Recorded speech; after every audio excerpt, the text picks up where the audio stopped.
Hello friends, welcome to my channel. तो आज हम बात करेंगे railway requirement cell. Northern railway ने टोटल 21 वैकेंसीज आउट की है डिफरेंट डिफरेंट कैटेगरीज में। इसके जो अप्लाई करने का मोड है ऑनलाइन है और ये जो वैकेंसीज है अंडर स्पोर्ट्स कोटा की है। तो हम बात करेंगे जो वैकेंसीज है railway requirement cell northern railway में है। ये इन्होंने वेबसाइट दे रखी है, एम्प्लॉयमेंट नोटिस नंबर ये है। देन यहाँ पे दे रखी है कि ये वैकेंसीज जो है स्पोर्ट्स पर्सन के लिए यानी अंडर स्पोर्ट्स कोटा की है। यहाँ पे जो इनकी रहेगी, यहाँ पे इन्होंने डेट एंड दे रखी है कब से स्टार्ट होंगे इनके जो मतलब रजिस्ट्रेशन है यानी ऑनलाइन एप्लीकेशन जो है इसकी ऑनलाइन आपने भरना है। तो जो स्टार्ट होंगे ये 28 दिसंबर 2021 से होंगे और जिसकी लास्ट डेट रहेगी वो 27 जनवरी 2022 है, क्लोजिंग डेट जो रहेगी इसके ऑनलाइन एप्लीकेशन की। देन जो इन्होंने इसकी ट्रायल की दे रखी है, जो मतलब एक्सपेक्टेड डेट दे रखी है वो 15 फरवरी 2022 के बाद होंगे। यहाँ पे लिखे कि जो कौन कौन सी है, यहाँ पे इन्होंने देखे टोटल जो है 21 वैकेंसीज हैं। ऑनलाइन आपने एप्लीकेशन है, यहाँ पे दे रखे लेवल 2, 3, 4 एंड 5 की रहेगी। यहाँ पे इन्होंने वैकेंसीज के नेम देखे, यहाँ पे इन्होंने दे रखी लेवल 2 की, 3 की, 4 एंड 5 की होगी। यहाँ पे इन्होंने दे रखे कौन कौन सी गेम्स में है, कितने मतलब इवेंट एंड प्लेइंग है, नंबर ऑफ वैकेंसीज कितनी है, टोटल कितनी है। जैसे फर्स्ट इन्होंने दे रखे एथलेटिक मैन में कौन कौन से एथलेटिक में 400 मीटर में एक वैकेंसीज है टोटल, जो 10,000 मीटर में एक है, डिस्कस थ्रो में एक है, यानी टोटल जो है 3 वैकेंसीज है। ऐसे इन्होंने एथलेटिक वुमेन में दे रखे 100 मीटर में एक है, 400 मीटर में एक है, यानी टोटल 2 वैकेंसीज है। देन आपने ऐसे देख लेना है कि यहाँ पे ये कैटेगरी है। थर्ड जो है कौन सी गेम में है, क्रिकेट मैन में है। फोर्थ जो है वेट लिफ्टिंग मैन में है। देन फिफ्थ जो है हैंडबॉल वुमेन में है। सिक्स जो है बास्केटबॉल वुमेन में है। सेवन्थ वॉलीबॉल मैन में है। देन जो एट्थ है वो चेस मैन में है। देन नाइन्थ जो है बास्केटबॉल मैन में है। टेंथ है बॉडी बिल्डिंग मैन में बैन की इनमें वैकेंसीज है। देन 11 जो है बॉक्सिंग में वुमेन की वैकेंसी है। देन जो 12 है कबड्डी में वुमेन की वैकेंसीज है।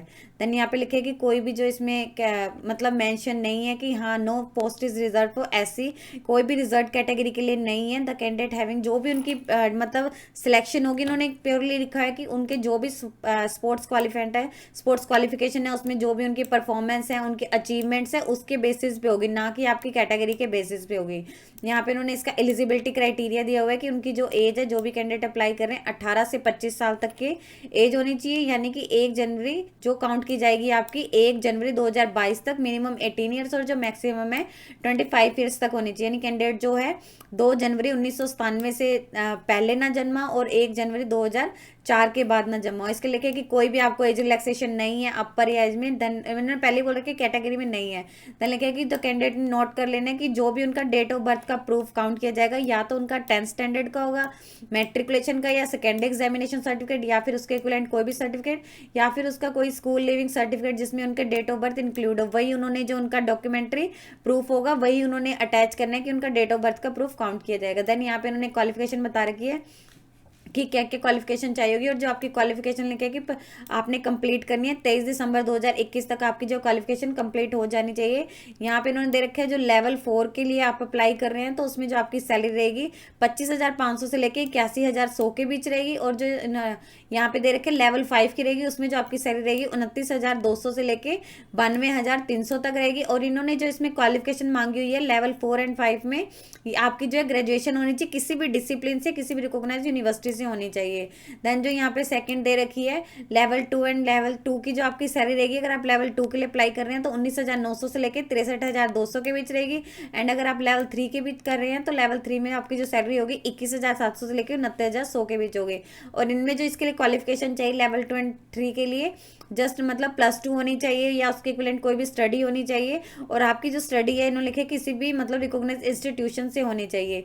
यहाँ पे लिखे कैंडिडेट ने अपना जो भी उनका सर्टिफिकेट होगा वो उन्होंने अटैच कर देना है। जो भी उनकी ग्रेजुएशन का या पोस्ट ग्रेजुएशन का है वो उन्होंने वहाँ पे अप्लाई कर मतलब अपने जो सर्टिफिकेट है वहाँ पे उन्होंने अटैच करने होंगे, अपलोड करने होंगे। देन लिखे कि अगर पर्सन को जो है अपॉइंट किया जाता है क्लर्क कम टाइपिस्ट के लिए तो उन्हें अपना जो टाइपिंग प्रोफिशिएंसी होगा वो भी उन्हें क्लियर करना होगा। जैसे इंग्लिश में उनकी जो टाइपिंग स्पीड है वो 30 पर मिनट होनी चाहिए, वर्ड पर मिनट होनी चाहिए। और जो हिंदी में है वो उनकी 25 वर्ड पर मिनट होने चाहिए। उन लिखे कि ये उनका प्रोविजनल मतलब जो है उन्हें अपना टाइपिंग टेस्ट क्लियर करना होगा अगर पास करते हैं तो। यहाँ पे स्पोर्ट्स क्वालिफिकेशन दे रखी है कि क्या क्या उसमें अचीवमेंट है। उन लिखे कि जो स्पोर्ट्स पर्सन ने अचीवमेंट एलिजिबिलिटी इन द जो 1 मार्च 2019 से 23 दिसंबर 2021 तक जो है कुछ अचीव किया या कोई ऐसे उन्होंने स्पोर्ट्स अचीवमेंट किए वही अप्लाई कर सकते हैं। देन यहाँ पे उन्होंने दे रखे है कि कैंडिडेट को अप्लाई करने से पहले एक बार जो भी उनका चेक कर लेना है कि हाँ भी वो इसके लिए एलिजिबल है या नहीं है, वही सब कुछ है इन्होंने कैंडिडेट ने देख लेना है। The minimum of sports quota नीचे उन्होंने दी हुई है क्या क्या रहेगी, यहाँ पे उन्होंने दे रखी है कि अगर जो आप लेवल 4 या 5 के लिए दे रखे हैं, जैसे इन्होंने यहाँ पे वो पोस्ट के नाम नहीं, इन्होंने सिर्फ बता रखी है कि लेवल 4 या 5 के लिए आप अप्लाई कर रहे हैं, तो इसमें जो आपकी स्पोर्ट्स क्वालिफिकेशन लिखेगी या तो आपने अपनी कंट्री को ओलंपिक्स गेम्स में सीनियर कैटेगरी में रिप्रेजेंट किया हो, या फिर लिखा है कि वर्ल्ड कप जूनियर यूथ या फिर सीनियर कैटेगरी में वर्ल्ड चैंपियनशिप यहाँ पे इन्होंने दे रखी है, वर्ल्ड कप में, वर्ल्ड चैंपियनशिप में, या एशियन गेम्स में, कॉमनवेल्थ गेम्स में, या यूथ ओलंपिक्स में, या चैंपियनशिप ट्रॉफी या दविस कप में, या फिर थॉमस, या अगर आपने इनमें से यहाँ पे इन्होंने जो बताया उसमें 3rd पोजीशन तक सिक्योर किया तो आप इन लेवल 4 एंड 5 के लिए कर सकते हैं। देन यहाँ पे इन्होंने जो लेवल 2 एंड 3 के लिए जो इसके लिए क्वालिफिकेशन मांगे लिखे कि अगर आपने जस्ट रिप्रेजेंट किया हुआ है वर्ल्ड कप को, जो यहाँ पे इन्होंने कैटेगरी से तारीख junior youth and senior category में, वर्ल्ड चैंपियनशिप को जूनियर सीनियर एंड कैटेगरी में, एशियन गेम्स में सीनियर, तो आपने यहाँ पे देख लेना है। यहाँ पे लिखे कि अगर आपने कॉमनवेल्थ गेम्स में यहाँ पे दे रखे कॉमनवेल्थ चैंपियनशिप में क्या मतलब अप टू 3rd पोजीशन तक सिक्योर की हुई है यहाँ पे इन्होंने कैटेगरी, तो आप इसके लिए अप्लाई कर सकते हैं। अगर आपने senior youth and junior national championship में 3rd पोजीशन तक सिक्योर किया तो आप अप्लाई कर सकते हैं। अगर आपने नेशनल गेम्स में अंडर द यहाँ पे देखे ages of Indian Olympic association में 3rd पोजीशन तक सिक्योर किया तो आप लेवल 2 एंड 3 के लिए कर सकते हैं। यहाँ पे इन्होंने ऐसी कैटेगरीज दे रखी है तो आप यहाँ पे जाके चेक कर सकते हैं। देन यहाँ पे इन्होंने दे रखी है कि एलिजिबिलिटी फॉर सर्टेन डिसिप्लिन क्या क्या होगा क्या क्या नहीं होगा वो आपने यहाँ से देख लेना है। यहाँ पे इन्होंने आगे दे रखे हैं कि कौन कौन से मतलब दे रखी है कि जूनियर नेशनल चैंपियनशिप की डिटेल्स दे रखी है, एथलेटिक में कौन कौन सी हैं वो आपने यहाँ से दे रखी है। देन लिखे कि आपकी जो रिक्वायरमेंट कैसे होगा, जो आपका प्रोसेस है, लिखे कि फर्स्ट आपका जो भी एप्लीकेशन की स्क्रीनिंग होगी, देन आपको जो डॉक्यूमेंट वेरिफिकेशन के लिए बुलाया जाएगा, जो भी इसके लिए एलिजिबल कैंडिडेट होंगे उन्हें डॉक्यूमेंट वेरिफिकेशन के लिए बुलाया जाएगा, उन्हें जो भी अपने ओरिजिनल डॉक्यूमेंट है लाइक डेट ऑफ बर्थ का प्रूफ, अपनी जो एजुकेशनल क्वालिफिकेशन है, अपनी जो स्पोर्ट्स अचीवमेंट है, अगर उन्हें कोई कास्ट सर्टिफिकेट है, रेलिवेंट सर्टिफिकेट है, अगर उनकी फीस वगैरह के लिए जैसे एक्सटेंशन है तो आपने अपनी फीस वगैरह के लिए अपनी कैटेगरी भर रखी है। देन अपनी जो है सबकी जो फोटो कॉपीज लेके आनी है, 1 set of self attested photo copies of all certificate का लेके आना है। उसके साथ साथ आपने 2 पासपोर्ट साइज फोटोग्राफी लेके आनी है जो सेल्फ अटेस्टेड हो और ऑन रिवर्स, और उसके साथ साथ आपका ई एडमिट कार्ड होगा, एक आपका वैलिड फोटो आई कार्ड होना चाहिए जो इन्होंने दे रखे, या वोटर कार्ड या आधार कार्ड या ई आधार या driving candidate in driving licence होना चाहिए, पैन कार्ड या पासपोर्ट या आइडेंटिटी कार्ड जो इशू हुआ by his or her employ in case of candidate in a government employ में, अगर आपका स्कूल कॉलेज का कोई आइडेंटिटी कार्ड है वो लेके आना है। आपने अपने जब भी डॉक्यूमेंटेशन के लिए बुलाया जाएगा तो आपने सर्टिफिकेट लेके आने हैं।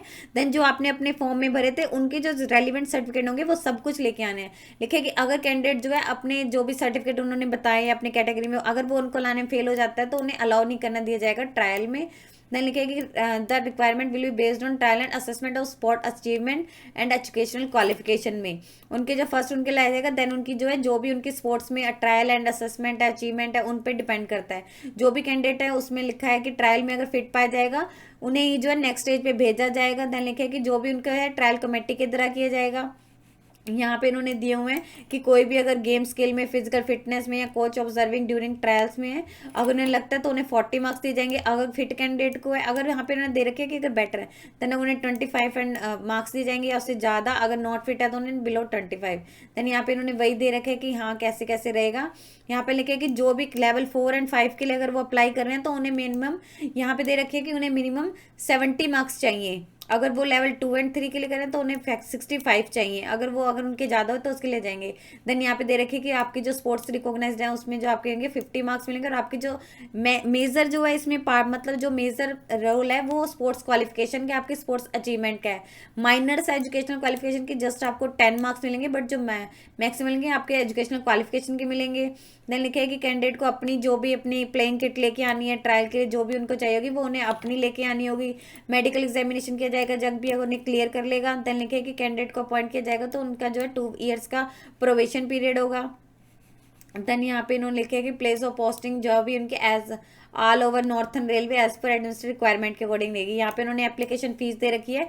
कैंडिडेट को जो फीस पे करनी है वो ऑनलाइन मोड से करनी है, आरआरसी कोई भी ऐसी फीस आपकी एक्सेप्ट नहीं करेगा अगर आप कैश में, चेक में, मनी ऑर्डर, आईपीओ या डीडी के थ्रू करते हैं। लेकिन कैंडिडेट नोट दैट अगर उनकी कोई भी इनकम्प्लीट फीस होती है या उन्होंने pending online application fee transaction है, कोई भी रीजन है, तो उसके लिए आरआरसी रिस्पॉन्सिबल नहीं होगा। देन यहाँ पे इन्होंने फीस दे रखी है for all candidate except those mention.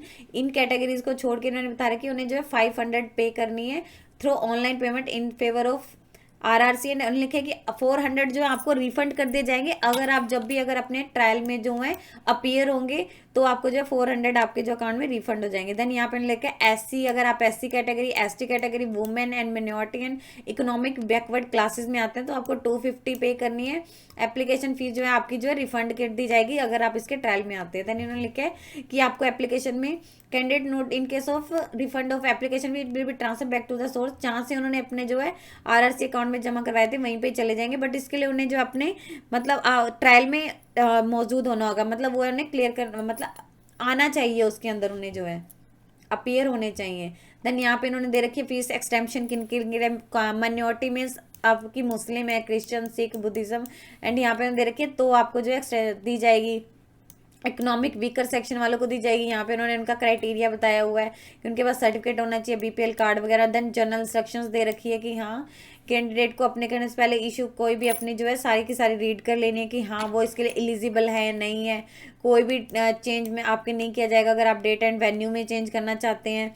Then candidate अगर आप एक से ज़्यादा डिसिप्लिन गेम में अप्लाई करना चाहते हैं तो उसे इसका अलग से फीस वगैरह सब कुछ अलग से, डॉक्यूमेंट सब कुछ पूरा प्रोसीजर जो है बिल्कुल अलग होगा। कोई भी रिलैक्सेशन नहीं होगी, ना कि आपकी एजुकेशनल में ना भी आपकी एज में।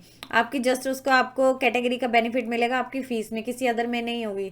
देन लिखे है कि नो पोस्ट रिजर्व फॉर, इन्होंने स्पेशली मेंशन किया कि ना एससी के लिए, ना एसटी के लिए, ना ओबीसी है, इनको सिर्फ फीस रिलैक्सेशन दी गई है। उसके लिए सिर्फ इन्होंने अपने जो भी सेल्फ अटेस्टेड कास्ट सर्टिफिकेट है जो भी इसके अंदर आता है वो जमा करवाना होगा। अगर वो उसमें फेल हो जाते हैं तो उनकी जो फीस होगी 500 होगी। देन स्पोर्ट्स को लेके कि आपको कोई भी टीए नहीं दिया जाएगा अगर आप उसमें अपेयर होते हैं। यही सब कुछ है कि कैंडिडेट को रिक्वायरमेंट के स्पोर्ट्स कोटा के अकॉर्डिंग रहेगा। देन कैंडिडेट को रिजर्व के जो आरआरसी रिजर्व करता है कि कैंडिडेट अगर मतलब रिजेक्ट हो जाए तो वो उनको रीज़न ही बताएंगे हाँ भी क्या है क्या नहीं है। देन लिखे कि on and registration will be at New Delhi. यही सब कुछ है। देन यहाँ पे लिखा है कि इनकम्प्लीट, अगर आपका जो है इनवैलिड एप्लीकेशन या इनवैलिड कैप्चर, क्या क्या रीज़न हो सकते हैं अगर इन्होंने आपने जो अपना एप्लीकेशन फॉर है प्रिस्क्राइब फॉर्मेट में या इनकम्प्लीट भरा हुआ है, तो अगर आपने बिना फोटोग्राफ के या फिर बिना किसी impression left hand thumb impression के भर दिए या बिना अनसाइंड एप्लीकेशन भर दिए जहाँ आपके सिग्नेचर नहीं है या फिर कुछ ऐसा, तो अगर आपने अपनी फीस नहीं भरी है, अगर आपने अपने जो डेट ऑफ बर्थ का प्रूफ है ऐसा कोई भी सर्टिफिकेट है वो आपने नहीं उसमें अपलोड किया है, अगर आप ओवर एज हो गए हैं या अंडर एज हैं, देन अगर आपने सेल्फ अटेस्टेड फोटो कॉपीज नहीं अपलोड की है, अगर आपके एजुकेशनल क्वालिफिकेशन या कुछ भी ऐसा क्लियर नहीं है। यहाँ पे इन्होंने रीज़न दे रखे हैं कि अगर आपने अपना एप्लीकेशन फॉर्म अलग अलग अदर लैंग्वेज में किया, अगर आपने कहीं पे वर्किंग है तो आपने अपना एनओसी फॉर्म नहीं भरा है, यहाँ पे आपने दे रखे हैं, तो ये रीज़न हो सकते हैं आपके कैंडिडेचर को कैंसिल करने के। देन यहाँ पे इन्होंने दिया हुआ है कैसे कैसे भरना है। लिखे कि यहाँ पे आप जाएंगे तो आपको अप्लाई लॉगिन पे करना होगा, login box will be appear to, then login को करना है। अगर आप लॉगिन हैं ऑलरेडी तो आपको रजिस्टर करने की जरूरत नहीं है, अगर आप रजिस्टर हैं तो आपको रजिस्टर्ड कैंडिडेट को जो है, अगर आप नहीं है तो आपको न्यू एप्लीकेशन पे करना होगा। वहाँ पे आपने अपनी डिटेल्स वगैरह भरेंगे तो आपको जो है एक रजिस्ट्रेशन आईडी आपकी जो है मोबाइल नंबर पे आ जाएगी, आपके पास एक वैलिड मोबाइल नंबर बना चाहिए। देन वही दिया कि आपका एप्लीकेशन फॉर्म होगा पार्ट 1 में, पार्ट 2 में आपकी पेमेंट आ जाएगी। देन आपको जो अपने डॉक्यूमेंट अपलोड करने से आपके डॉक्यूमेंट आ जाएंगे, फोटो हो जाएगी, साइन हो जाएगा एंड थंब इम्प्रेशन। देन इसमें आपकी जो है ऑनलाइन पेमेंट डिटेल्स प्रिंट आप निकलवा सकते हैं। देन आपका जो फाइनल है एप्लीकेशन डिटेल्स एंड प्रिंट आ जाएगी। देन लिखे कि इनक्लोजर मतलब क्या क्या आपके डॉक्यूमेंट चाहिए आपने अपलोड करने हैं। एक तो आपका डेट ऑफ बर्थ का प्रूफ हो जाएगा, एक आपकी क्वालिफिकेशन हो जाएगी, एक आपकी जो कैटेगरी आपने मतलब उसमें भरी होगी and SC ST OBC minority या इकोनॉमिक, अगर अदर वाले जो है उनके लिए हो जाएगा। अगर उनका एनओसी वगैरह का तो उन्होंने वो सर्टिफिकेट वगैरह जो है जमा करवाने होंगे। तो ये टोटल आपका परफॉर्म है। इसका जो अप्लाई करने का मोड है वो ऑनलाइन है, तो आपने देख लेना है कि जैसे भी रहेगा। अगर आप चाहते हैं कि इसके मतलब फुल जो आपको ऑनलाइन फॉर्म आपने कैसे अप्लाई करना है उस पर वीडियो बताएं तो आप हमें कमेंट सेक्शन में लिख के बता सकते हैं। यदि आपको इससे रिलेटेड और अधिक जानकारी चाहिए तो आप इसकी ऑफिशियल वेबसाइट पर जाकर चेक कर सकते हैं, जिसका लिंक मैं आपको डिस्क्रिप्शन बॉक्स में डाल दूंगी। यदि आपकी इस वीडियो से रिलेटेड कोई भी क्वेरी है तो आप हमें कमेंट सेक्शन में लिख के बता सकते हैं। वीडियो अच्छी लगी हो तो प्लीज लाइक एंड शेयर। इस तरह के इन्फॉर्मेटिव वीडियोस को देखने के लिए आप हमारे यूट्यूब चैनल को सब्सक्राइब कीजिए।